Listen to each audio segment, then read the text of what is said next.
Okay, what we want to start with today is what's called solving equations for a specific variable.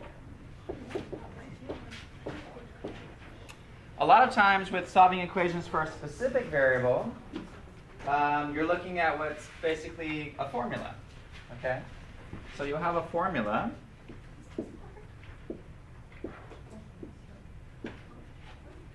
Maybe something like P equals I squared R. Okay? And then they're going to ask you to solve this formula for a specific variable. So obviously if the problem just said solve this, that wouldn't make sense because there's nothing to solve. Whereas in previous homework, you know, you've had a bunch of numbers and you've had x and it was clear, okay, I need to get x by itself and solve for x. But now you guys are going to have several variables in the equation, okay? So they'll have to say solve this for and then give you a variable.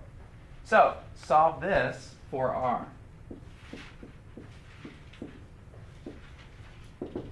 Okay?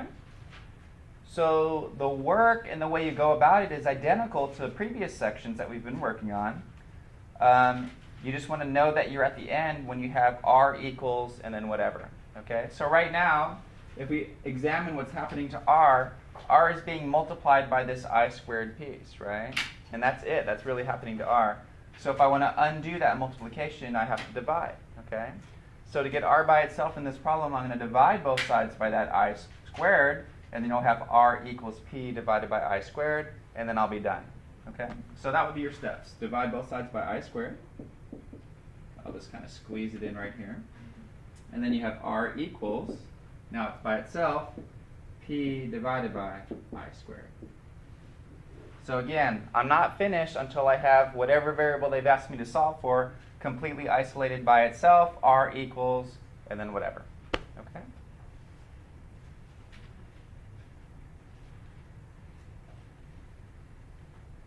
All right, let's try this one. Solve ax plus by equals c for y.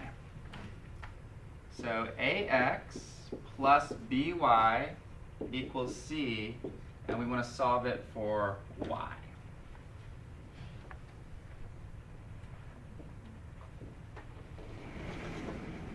Ax plus by equals c, solve it for y. Okay, this one's a little bit more complicated than the last example. I can see that I have b is being multiplied by y, but I also have this extra ax term on the side, okay? So the first thing that I want to do in my attempt to isolate this piece is I need to move this piece over here, and then I can handle the b being multiplied by the y, okay? So everyone, your first step is let's subtract this ax term over to this side. That's going to be your first step.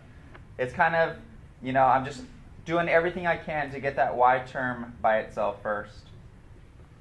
Okay, so I have by. Now c minus ax, there's nothing I can do there. Those are not like terms. So all I have to do is just write c minus ax. Okay? Because I can't combine those. Now, b is being multiplied by y, and so again, how do I undo multiplication? I divide. So you divide this whole thing.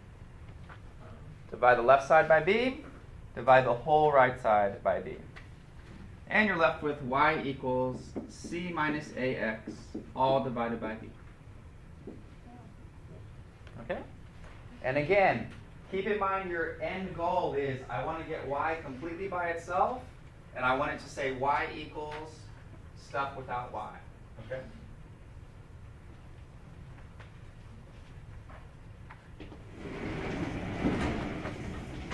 All right, let's try this one. A equals p plus prt.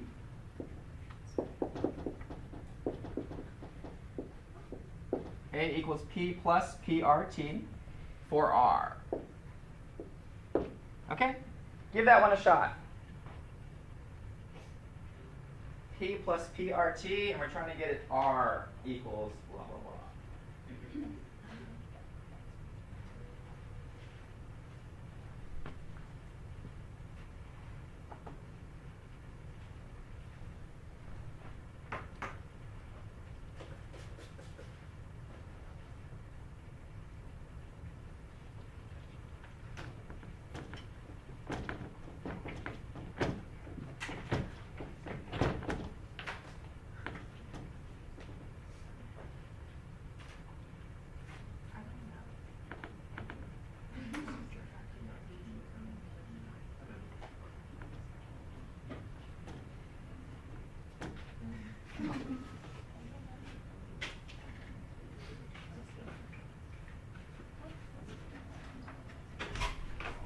Okay, so again, r is sitting right here in this term.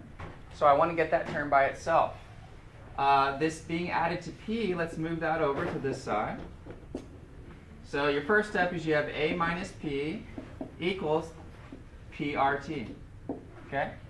Now, in this problem, r is actually being multiplied by both these guys, p and t. So if I want to undo that to get r by itself, I'm actually going to wipe them out at the same time. I'm going to divide both sides by pt. Which means this is divided by pt.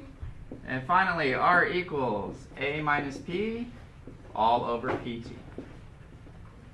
And again, your goal, get r completely by itself.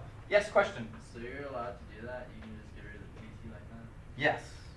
As long as these are all factors, these are all being multiplied, then you can divide by what you need to get rid of. Okay. So wouldn't the p go away? No, these are terms and these are factors. So if it was a times p divided by p times t, then you could do that. But since it's a minus p, no. Yes? So PR and T are all not one term, they're separate on things? This p times r times t? Yeah. Yeah. Okay, so then why couldn't you, could you square the p's or? Well, It's p plus if p. you were multiplying by a p, that would introduce a square term, but we're not trying to multiply, we're trying to get rid of it. Yeah, so we're dividing by p. Yeah, because p divided by p is 1. That's why it's going away. Okay. All right, how about this one? See if you can handle this. A equals 1/2 parentheses, oops, I'm sorry, h over 2 parentheses, b sub 1 plus b sub 2, and we're solving it for b sub 2. Okay, this one's pretty tough. Take a look at that one for a second.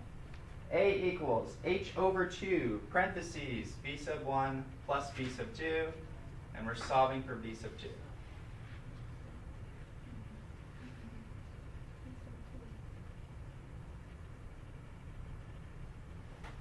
And there's not only one specific route to take to get these. I mean, as long as you get b2 equals at the end, there's not only one way to do all of these.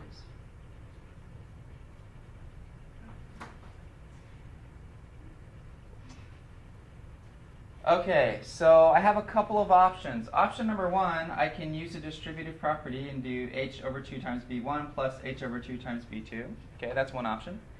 Another option is this whole thing here is being multiplied by h over 2. If I want, I can multiply both sides of this by 2, and that'll clear out fractions. Okay, so that's another thing that I could do. There's a couple of different ways to go. So I'm completely open. I think probably most students would like to multiply both sides by 2 first. If I multiply this by 2 and multiply this by 2, that's going to clear out those fractions. Okay? And that seems like a good first step for me. Then I have 2 times a. Now over here, these 2's reduce, and you have h parentheses b1 plus b2. Okay? So that looks like a really good first step. No more fractions.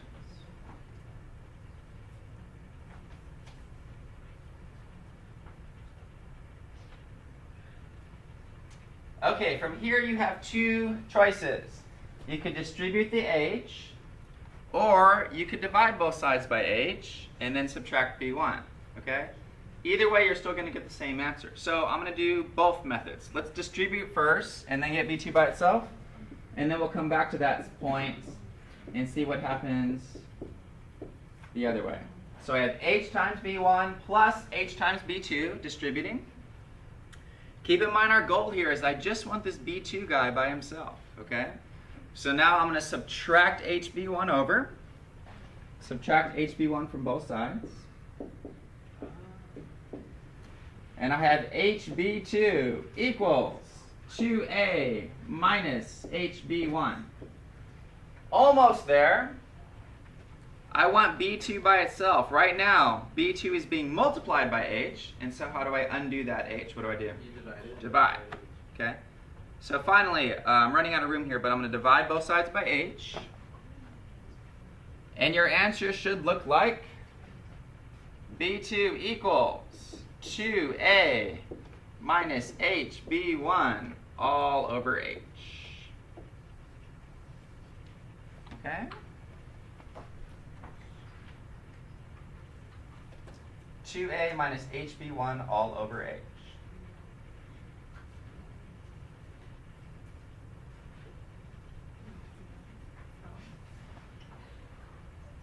Okay, but let's go back to that one specific point I cited out.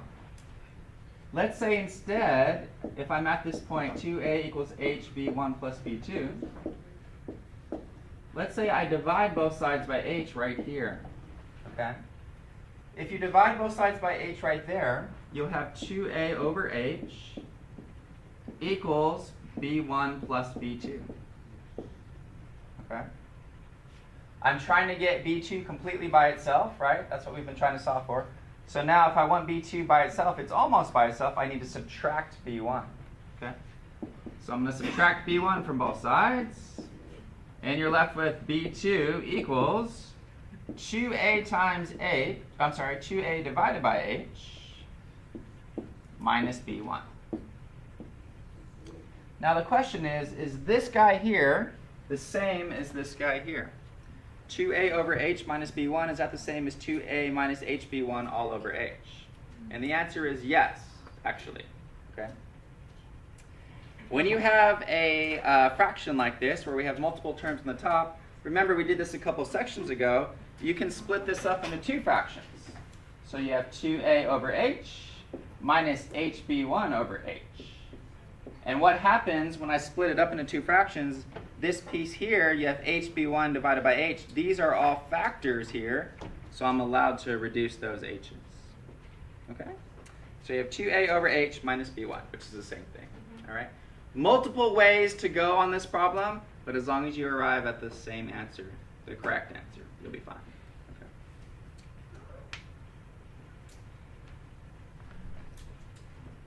Okay, let's try one more, and then we'll move on to some other ones.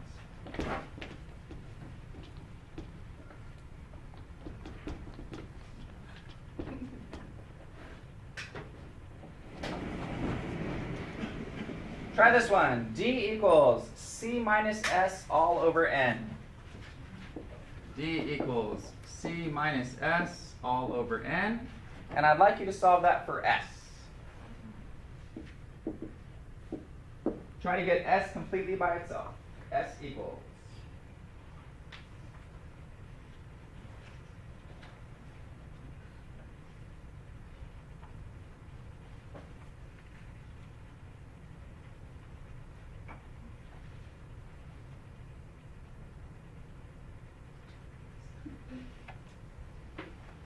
All right, so let's take a look here. Probably your first step is to multiply both sides by n. And then you have n times d. Over here, the n's will reduce out, equals c minus s. What did you do from that step? Great. Subtract c from both sides. And you have nd minus c equals negative s. So close. I don't want negative s. What do I want? Positive s. So what am I going to do to this side of the equation to get this to be a positive s? Divide by -1. Sure, divide both sides by -1 or multiply both sides by -1. Either way, it's going to turn this into a positive s. Okay? So I'm going to multiply both sides by -1, or you could divide both sides, it doesn't matter. Then we get s equals, on this side, which is what I wanted, -1 times nd is negative nd. -1 times negative c is positive c. And that's your answer. Yes, sir. I just want to understand where you get Okay, so my goal here is I want s equals something, right? And at this point in the problem, I have negative s equals something. Okay? Which is not what I want. I want s equals. So the way that I go from negative s equals to s equals is I could divide both sides by -1, because the negative divided by negative is positive. Or I can multiply both sides by -1, because negative times negative is positive. And the only reason why I'm doing that is to get this negative s to turn into a positive s. That's where that negative 1's So coming you from. can just do whatever you want. Just about, as long as you do it to both sides. You can multiply by whatever you want to both sides of an equation, as long as it's not 0. Yes. Okay. So yeah, you can do almost anything you want in terms of multiplying both sides. Okay. And the only reason why I'm doing that is because my end goal is to get s equals. Okay? All right, let's take a look now. We have some shapes and some formulas that go with them. So let's review these, because you're going to see a lot of formulas in the problems that you're about to do.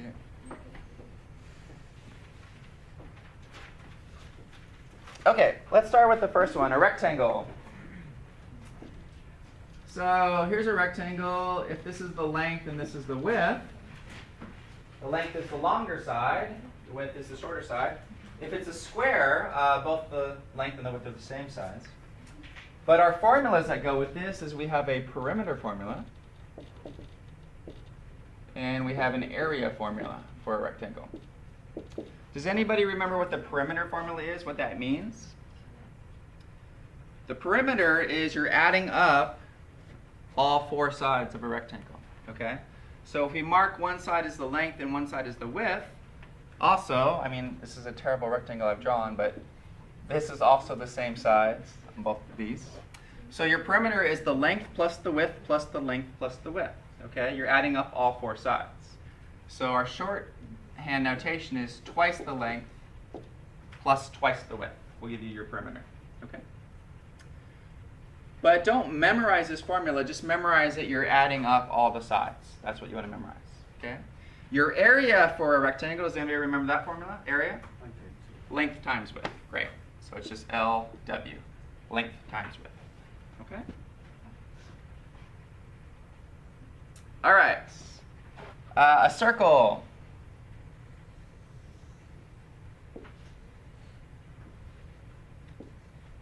Okay, so with a circle, you have the center to any point on the circle is a length that we call the radius, which we label R. Okay.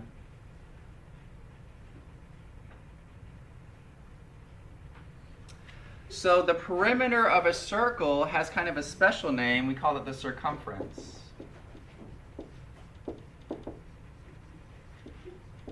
And the area. Okay? So again, perimeter for a circle, we have a special name. We call that the circumference. And then the area. So the area is pi r squared. So if you're ever asked to find the area of the circle, you got to figure out what the radius is, and then it's pi times the radius squared. Okay? Now the circumference can be written 2 ways. Sometimes it's written as 2 pi r, but sometimes this is also written as pi times d. Okay? So where that d is coming from, the radius is the distance from the center of the circle to any point on the circle.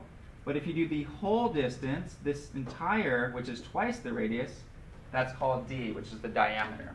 Okay?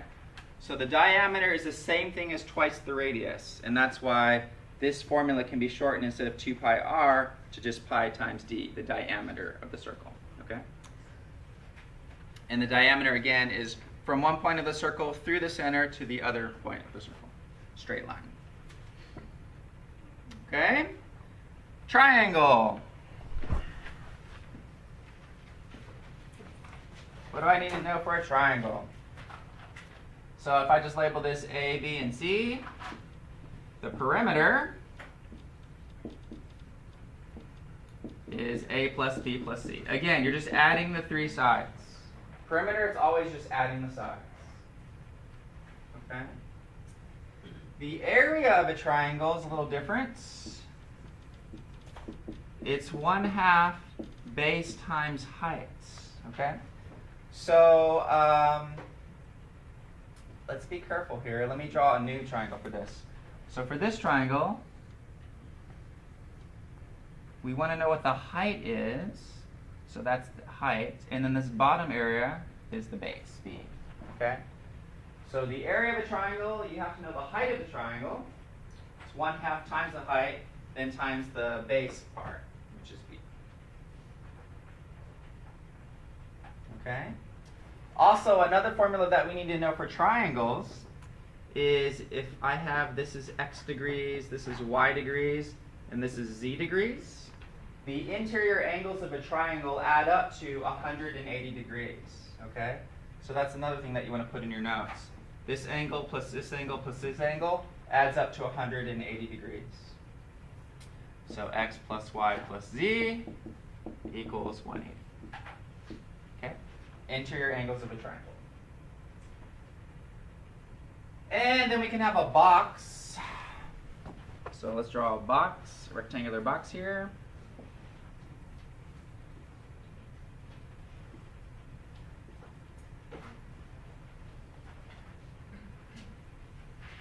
So let's call this the length, let's call this guy the width, and let's call this guy the height. Okay? So if you have a box like this, then we talk about the volume of a rectangular box. And it's a pretty easy formula. The volume of something like this is simply length times width times height. Okay, so that's another formula that you want to know. Length times width times height. Okay? So as we go through some more of these application problems, you're going to be doing two things, okay?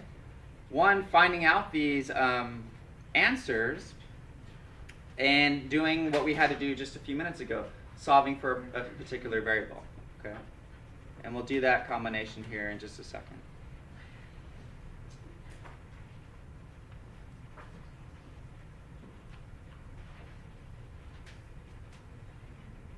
Okay.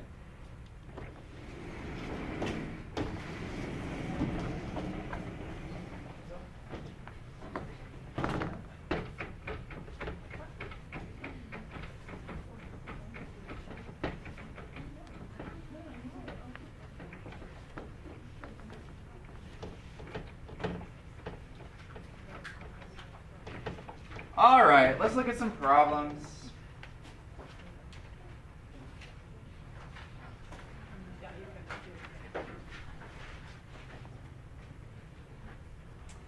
If the area of a rectangle is 24 square feet, so we have area of a rectangle, 24 square feet, and its length is 6 feet.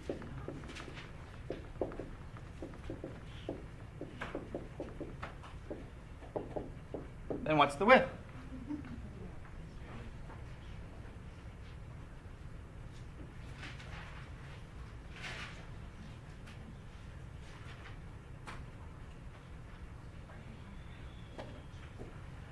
Okay, this relies on a couple of things. The first thing it relies on is, do you know the area of a rectangle? And you do. What's the formula? Length times width.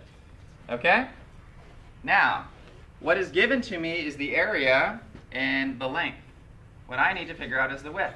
Okay? So before I'm even given this stuff, could you guys solve this for W? Could you write W equals? Would you be able to do that? Sure. How would you do that? How would you solve this formula for just W? Get rid of the L. Yeah, divide both sides by L. Great. So width equals area divided by L. Does everybody agree with that? Now, do I know what the area is? It's 24. Do I know what the length is? It's 6. So my answer is almost there, right? So this is what we've just spent, I don't know, half an hour doing, getting it to this first, and now they're going to give you some numbers to plug in.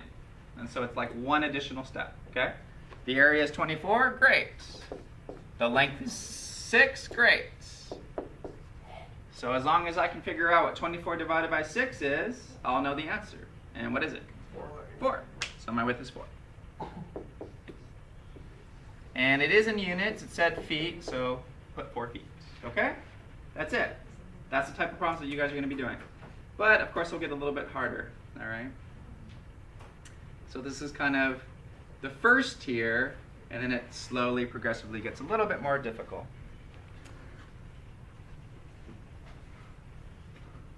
Okay, let's try this one. This one's a bit more difficult. A square is such that if each side was increased by 4 inches, so we have a square, And it says if each side is increased 4 inches, perimeter would be 8 inches less than twice the perimeter of the original square. Whoa. So let me write that out. The perimeter would be 8 inches less than twice the perimeter of the original square.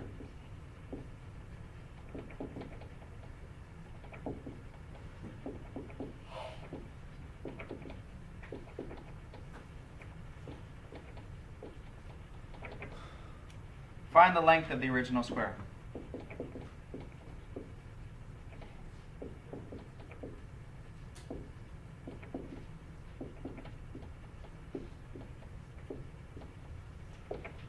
Okay, so this one's a bit more challenging.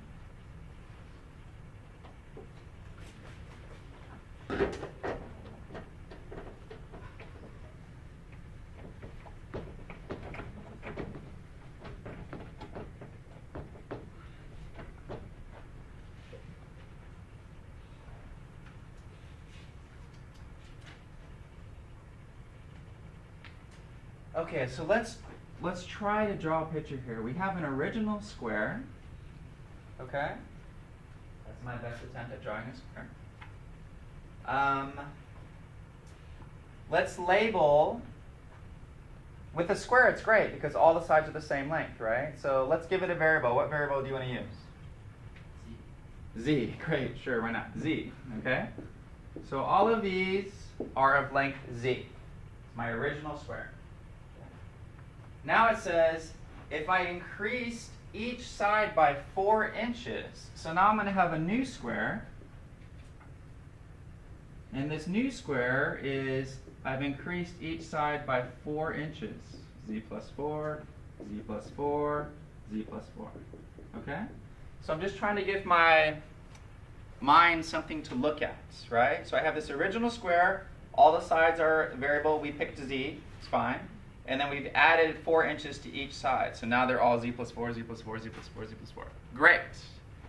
Now let's see if we can set up an equation. It says the perimeter of the new square would be 8 inches less than twice the perimeter of the original square. Okay? The perimeter of the new square is going to equal blah, blah, blah, blah, blah, blah, the perimeter of the original square. Okay, great. What is the perimeter of this original square going to be? I need to know my perimeter formula. What's the perimeter again? I add up all sides, okay? So if I add Z plus Z plus Z plus Z, what do I get? 4Z. So the perimeter is 4Z for my original square, okay? What's the perimeter of this new square? I'm going to add Z plus 4 plus Z plus 4 plus Z plus 4 plus Z plus 4, right? So that's going to be 4Z plus 16, okay? Because you add the Z's together, there's 4 of them. You add the 4's together, there's 4 plus 4 plus 4 plus 4, which is 16. Okay, so this is the perimeter of my new square. This is the perimeter of the original square. Great. Let's see if we can make this into an equation now. Okay, the perimeter of the new square, so 4Z plus 16, will be 8 inches less, so I'm subtracting 8 off, 8 inches less than twice the perimeter of the original. Twice the perimeter of the original. Okay? Let me walk through that again. The perimeter of the new square, which we determine is 4Z plus 16, will be 8 inches less. So I'm going to subtract 8 from something. Twice the perimeter of the original. Twice 4Z. Okay? So a lot of work, but once I get this set up, now I'm ready to solve it. Okay?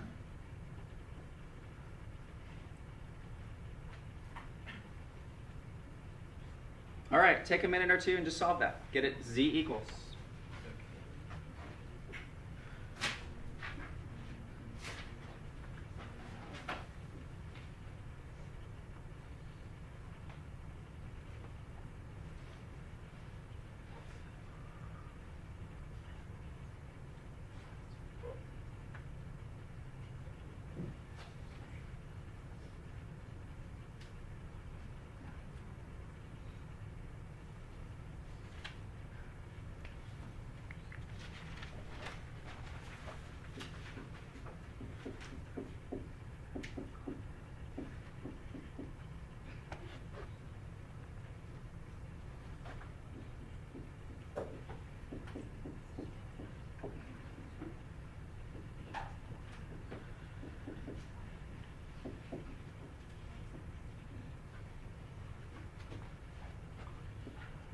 Did you guys get 6 inches?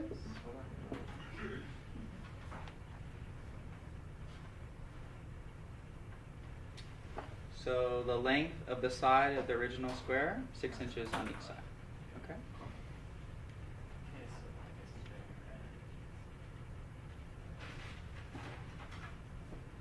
Question? Can you go over that, like over here, so I can see? Oh yeah, sure.